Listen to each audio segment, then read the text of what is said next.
The Oregon coast unfolded before Clara Voss like a half-forgotten dream. Wild, desolate, and hauntingly beautiful. Dunes rose in pale, rolling waves, their edges softened by a morning fog that clung to the air like a shroud. Beyond them, the Pacific Ocean roared, its rhythm relentless, a pulse that reminded Clara of her own fragility in this vast, untamed place. She'd rented the cottage on impulse, desperate for solitude after her divorce.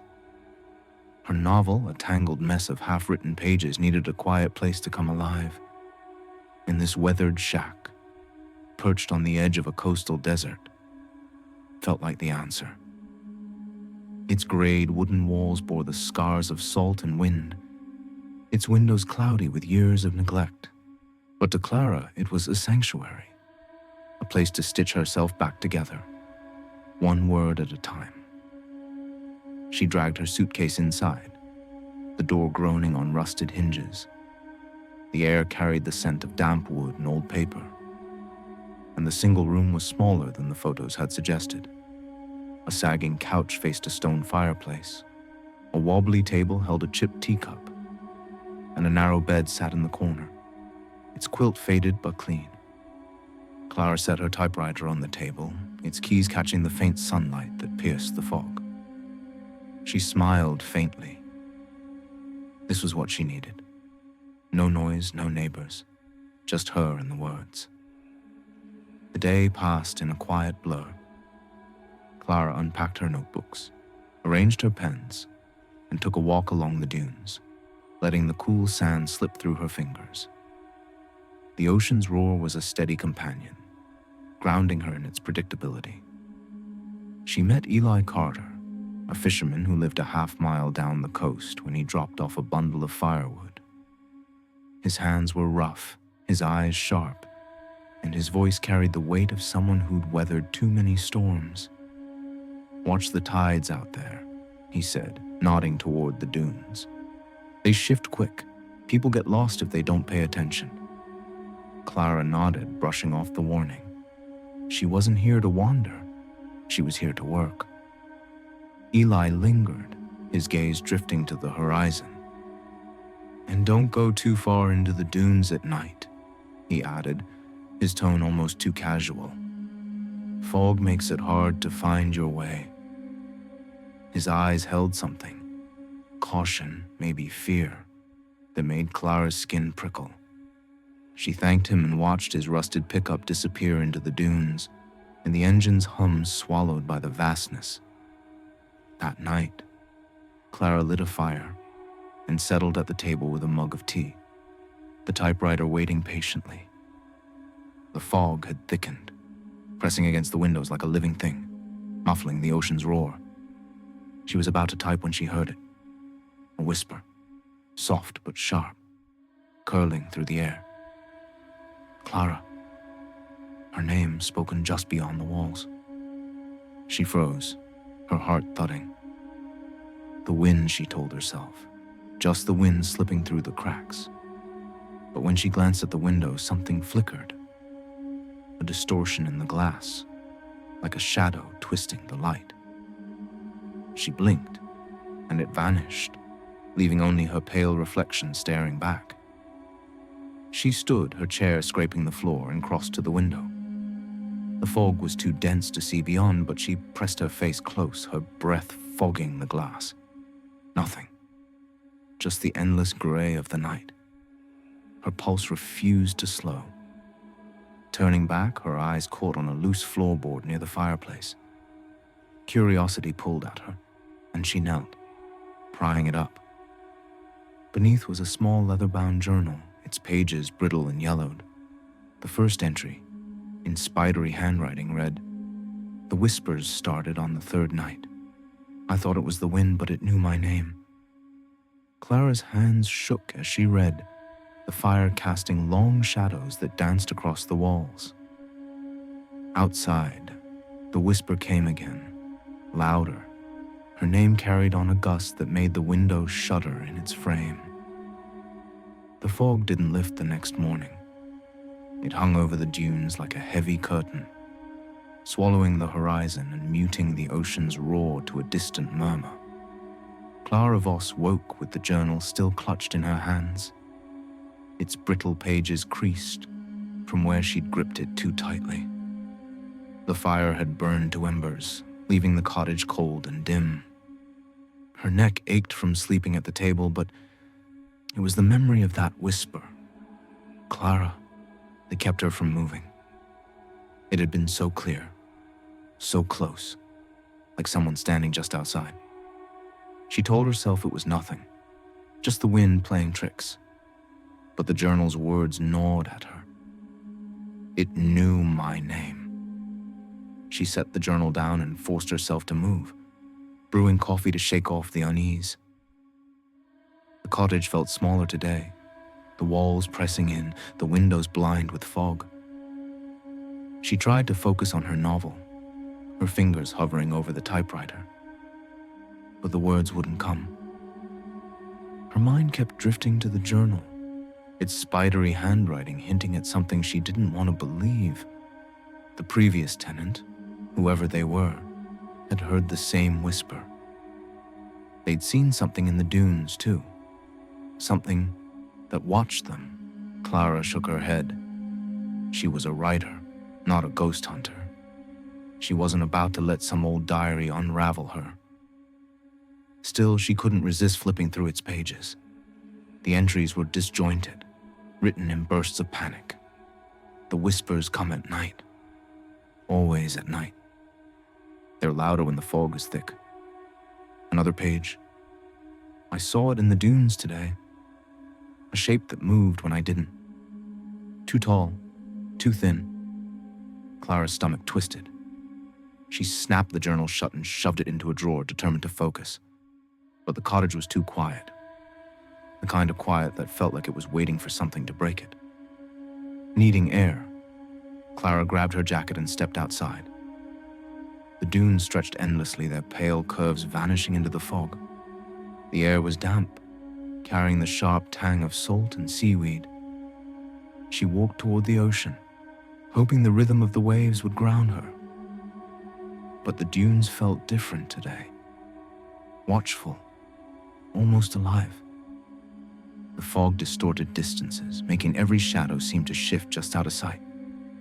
She quickened her pace, her boots sinking into the sand, and told herself she was being paranoid. It was just a new place, a new routine. Her mind was filling the silence with fears. Halfway to the shore, she stopped. A sound, soft like footsteps crunching in the sand, came from behind her. She spun around, her heart thudding, but the dunes were empty, the fog too thick to see more than a few feet. "Hello?" she called, her voice swallowed by the haze. No answer, just the distant crash of waves. She waited, her breath shallow until the silence grew unbearable. Turning back, she noticed something odd. A single track in the sand, like a footprint but too large, the toes unnaturally long and spaced apart. It led toward the cottage but stopped abruptly, as if whatever made it had vanished into the air. Clara's skin prickled. She hurried back to the cottage, locking the door behind her. The footprints circled the house, she realized, looping around the walls in a perfect ring. They hadn't been there when she'd left. Her hands shook as she grabbed her phone and dialed her sister, Mira, the only person she could think to call. The line crackled, the signal weak, but Mira's voice came through, sharp and familiar. "Clara, you okay? You sound weird." "I'm fine," Clara lied, pacing the small room. This place is creepy. I heard something last night, like a voice saying my name." She hesitated, then added, "It sounded like you." Mira laughed, the sound cutting through the tension. "Me? Clara, I'm in Portland, not whispering in your creepy beach house. You're just spooked from being alone out there." But her tone shifted, grew quieter. "You know, when we were kids, I heard something like that once. At Grandma's old place by the coast. a voice that sounded like Mom calling me outside. I never told you because, well, it freaked me out. Clara froze. What happened? Nothing, Mira said quickly. I didn't go outside, but it felt wrong, like it wasn't her. She paused. Look, you're probably just stressed. That divorce messed you up. Why don't you come stay with me for a bit? Clara shook her head, though Mira couldn't see. I'm fine. I just needed to hear your voice. They talked a little longer. Mira's chatter about her job and new apartment, a lifeline to normalcy. But when Clara hung up, the cottage felt emptier, the fog outside thicker, as if it had been listening. That afternoon, Eli knocked on the door, his arms full of more firewood. His face was drawn, his eyes scanning the dunes behind him. You settle in okay? He asked, setting the wood by the fireplace. Yeah, Clara said, forcing a smile. Just getting used to the quiet. She hesitated, then asked, Eli, you ever hear stories about this place? Like, weird stuff? He stiffened, his hands pausing on the firewood. Every coast has its tales, he said, his voice low. Fishermen go missing sometimes. Lights in the dunes, moving when they shouldn't. Folks call it the Watcher. Say it's tied to the land. Been here longer than any of us. He met her eyes, his gaze steady. You hear anything strange, you tell me. Don't go chasing it alone. Clara nodded, her throat tight. She wanted to tell him about the whisper, the footprints, but the words stuck.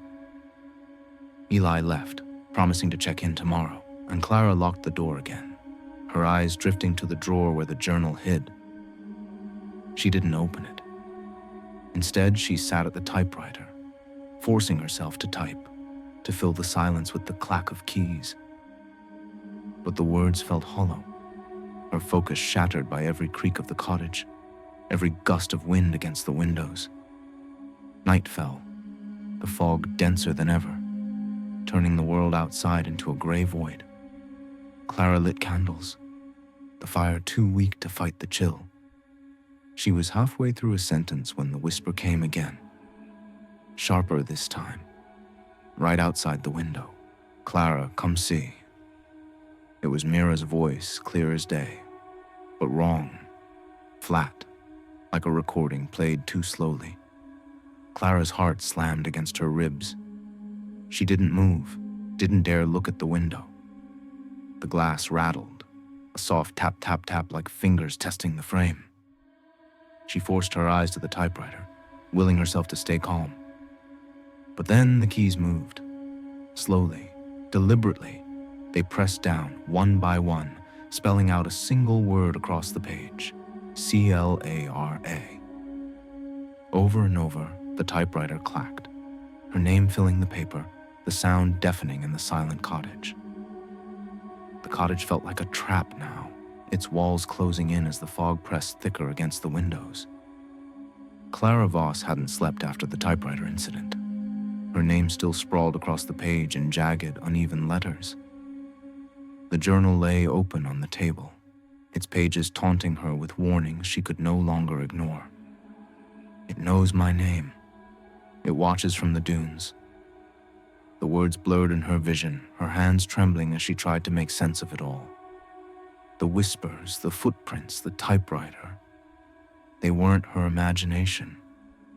Something was here, and it wanted her attention. She paced the small room, the floorboards creaking under her boots. The candles flickered, casting shadows that seemed to twist into shapes.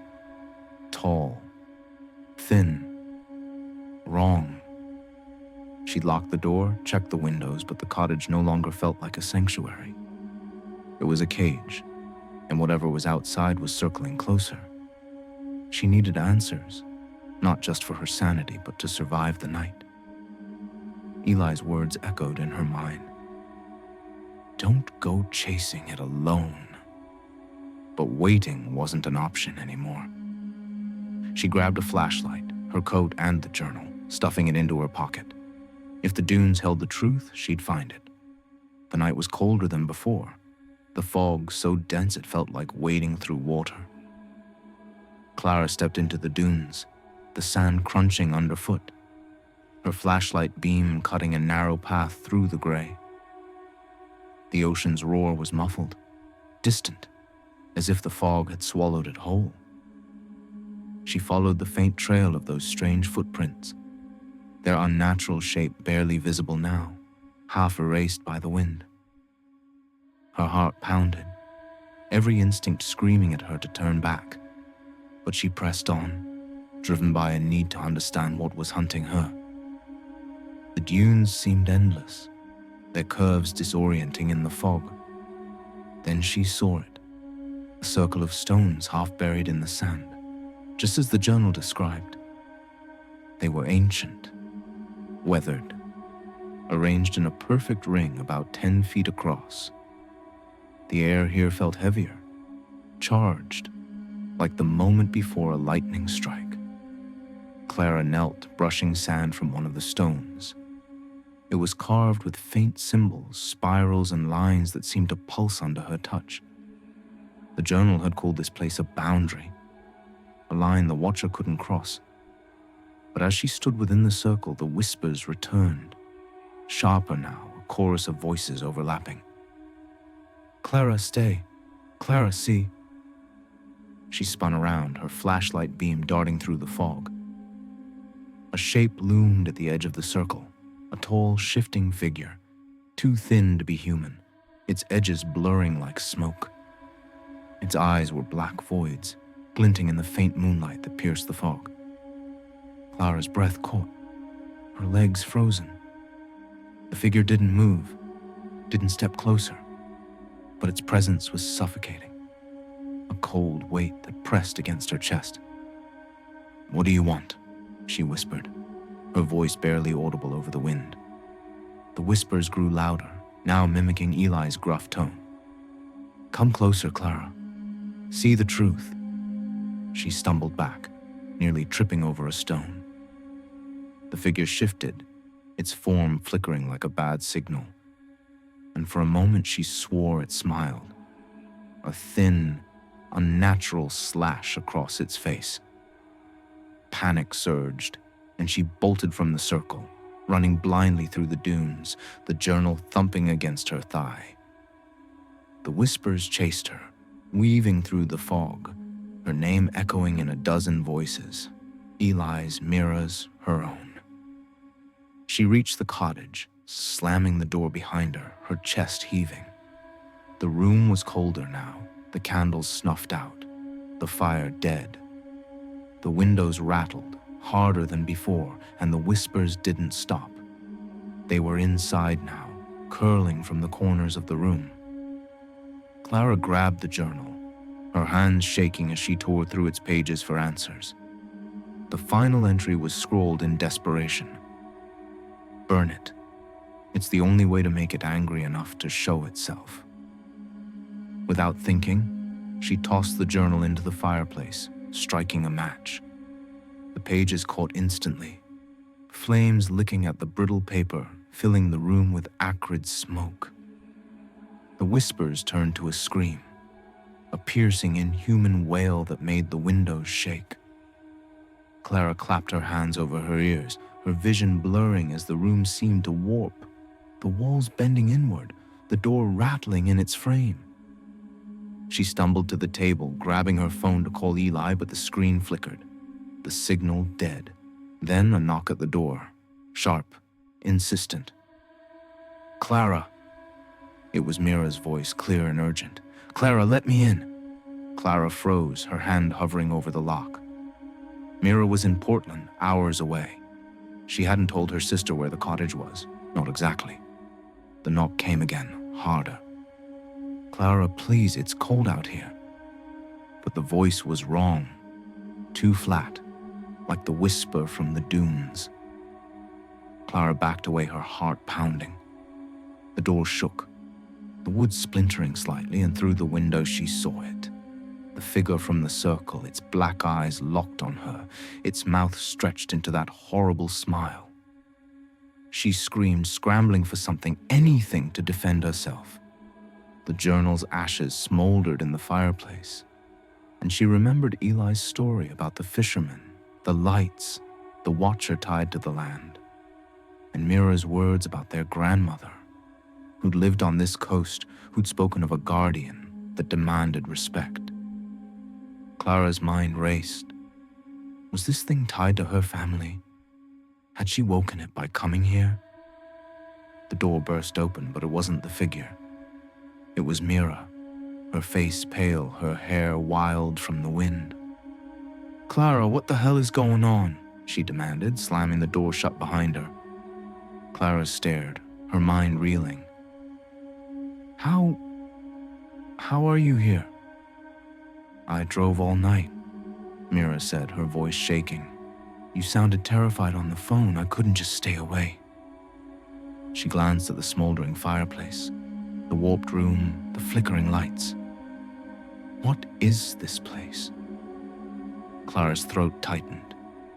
It's not the place. It's something else. She told Mira everything. The whispers, the footprints, the figure in the dunes. Mira's face grew paler with every word, and when Clara finished, her sister took a deep breath. "Grandma used to tell me stories," Mira said quietly, "about a guardian in the dunes, something old, tied to our family. She said it protected the land but demanded something in return, respect, offerings, or it takes what it wants." Clara's hands shook. "What does it want from me?"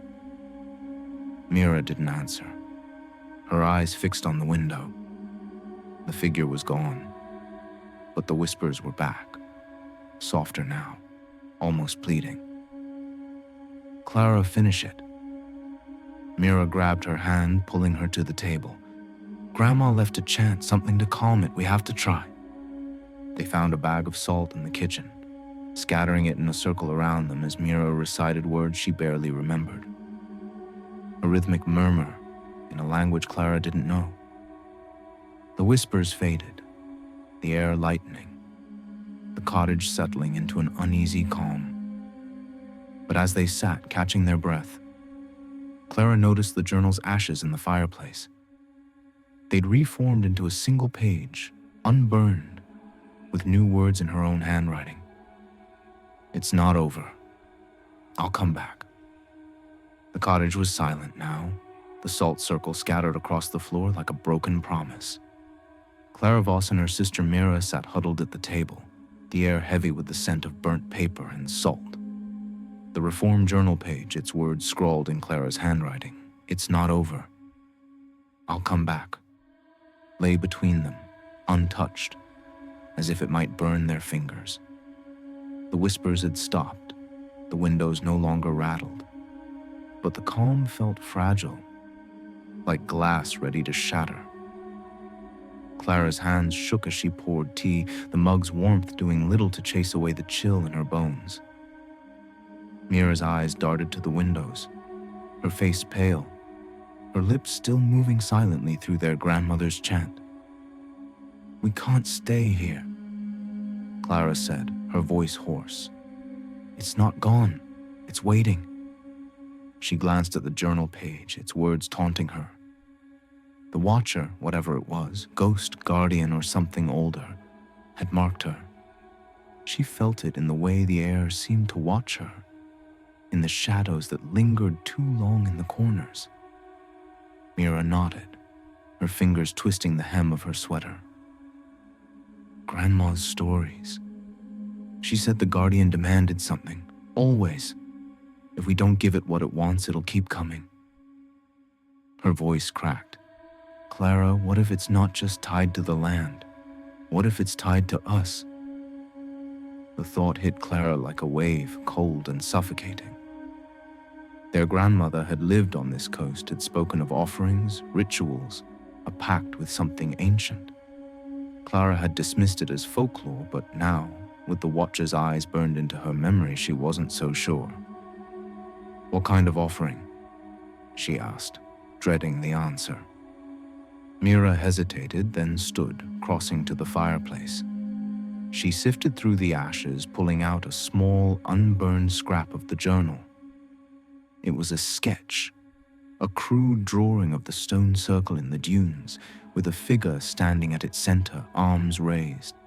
Below it, in their grandmother's handwriting, was a single line. "Give what you hold closest." Clara's stomach churned. What does that mean? Our lives? Our blood? Mira shook her head. I don't know, but we have to go back to the circle. We have to end this. Her voice was firm, but her eyes were wide with fear. They waited until dawn, when the fog thinned just enough to see the dune's pale curves. Armed with salt, a knife, and the journal scrap, they trekked to the stone circle. The ocean's roar louder now, as if urging them forward. The stones loomed in the half-light, their carved symbols glinting like eyes. Clara felt the Watcher's presence before she saw it. A cold weight, a hum in the air. "Show yourself," she shouted, her voice trembling but defiant. The fog swirled, and there it was, the Watcher taller now, its form more solid, its black eyes boring into her. It didn't speak, but the whispers filled her mind, a cacophony of voices, her own, Mira's, their grandmother's. "Give it," they hissed. Clara clutched the knife, her heart racing. Mira grabbed her hand, and together they recited the chant, their voices shaking but steady. They scattered salt over the stones, poured tea from Clara's mug, an offering of something personal, something small but hers. The Watcher screamed, a sound that tore through the dunes, and the fog churned violently. The figure lunged, its form dissolving into smoke as it hit the circle's edge, unable to cross. The whispers faded, the air lightening, and the stones seemed to hum, as if satisfied. Clara and Mira stumbled back, breathless, the knife slipping from Clara's hand into the sand. They returned to the cottage, packing in silence. Clara left the typewriter, the novel unfinished, unable to bear its keys after what they'd done. As they drove away, the dunes fading in the rearview mirror, Clara felt a flicker of relief. The Watcher was gone, appeased, at least for now. But as she glanced at the passenger seat, she saw it. A new journal, identical to the one she'd burned, its cover pristine. She didn't open it. She didn't need to. Deep down, she knew her name was written inside, waiting for the dunes to call her back. The new journal sat on the passenger seat like a curse, its leather cover gleaming in the weak morning light. Clara Voss gripped the steering wheel, her knuckles white, as she and Mira drove away from the coastal cottage. The dunes faded in the rearview mirror, swallowed by fog, but Clara felt no relief.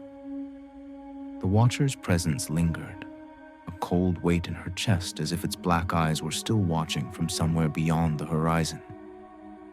Mira was silent, her gaze fixed on the journal, her fingers twitching as if she wanted to touch it, but didn't dare. "We should burn it," she whispered finally, her voice barely audible over the hum of the engine. Clara shook her head. "We tried that. It didn't work." The memory of the journal's ashes reforming, her own handwriting spelling out a warning, made her stomach churn. The ritual in the stone circle had quieted the whispers, but the new journal's appearance felt like a promise broken. They'd offered salt, tea, words, everything their grandmother's stories demanded. But the Watcher wasn't appeased. It wanted more. They stopped at a gas station an hour inland, the dunes replaced by sparse pines and cracked pavement. Clara left the journal in the car, locked, but its presence gnawed at her. Inside, Mira bought coffee, her hands shaking as she handed Clara a cup. "I remembered something else," Mira said, her voice low. "Grandma didn't just talk about a guardian. She called it the Keeper, said it chose someone in every generation to carry its story, to keep it alive." She met Clara's eyes, her face pale. What if it chose you? Clara's breath caught. The idea felt like a blade, sharp and cold. She thought of the journal's words, her name scrawled in her own hand. Then why didn't it take me out there? She asked, her voice trembling. Why let us leave? Mira didn't answer, but her eyes flicked to the car. Clara followed her gaze and froze. The journal was open now, its pages fluttering in the still air, though the windows were closed. She ran to the car, yanking the door open and grabbed the journal.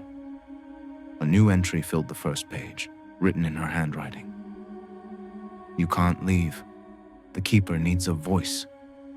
Her heart pounded as she flipped through the pages, each one filled with her name, over and over in ink that looked wet, as if freshly written.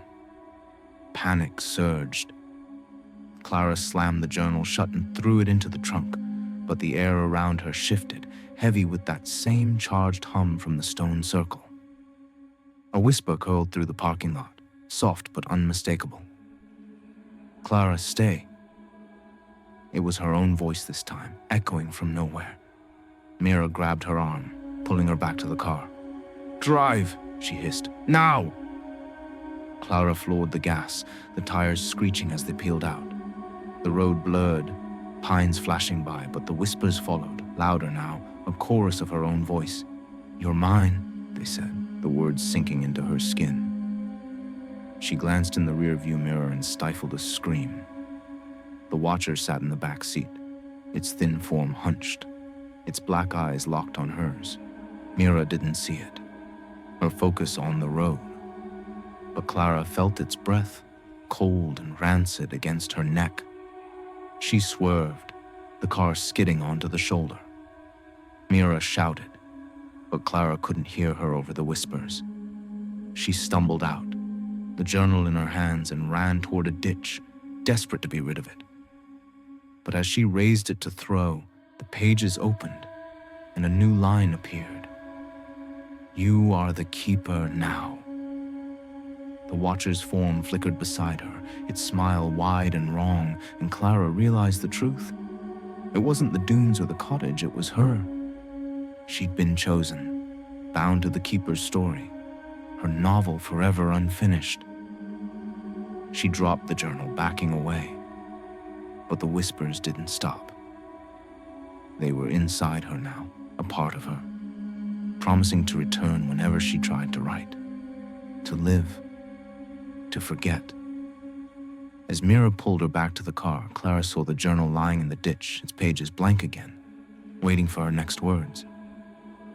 The journal lay in the ditch, its blank pages glowing faintly under the pale noon sun. Clara Voss stood frozen, her breath ragged as Mira tugged at her arm, urging her back to the car. The whispers hadn't stopped. They hummed inside her skull, a relentless murmur in her own voice. You are the keeper now. The watcher's last appearance in the back seat, its black eyes and twisted smile, had burned itself into her mind. Clara felt it still, a cold presence coiled inside her, waiting. Mira's voice cut through, sharp and desperate. Clara, we're leaving. Get in the car. But Clara couldn't move. The journal's words, you can't leave, felt like chains. She was the keeper, chosen to carry the story of something ancient, something tied to her blood.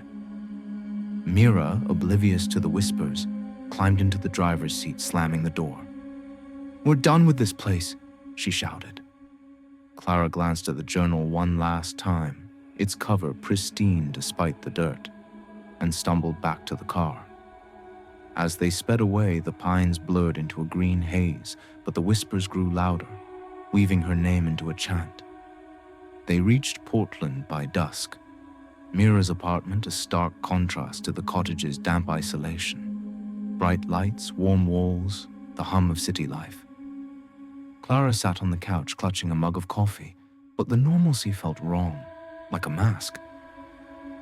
Mira paced, her phone in hand, researching their grandmother's stories. I found something, she said, her voice tight. She held up an old photo from their grandmother's things, a grainy image of the stone circle, with a woman who looked like Clara standing at its center, her eyes distant. Grandma wasn't just telling stories. She was the keeper before you. Clara's heart sank. The journal, the whispers, the watcher. It was a legacy, a curse passed down through their family. How do I stop it? She whispered. Mira shook her head, her eyes wet. Grandma said you can't. You either carry the story or it takes you. Clara's hands shook, the coffee spilling. She saw it then.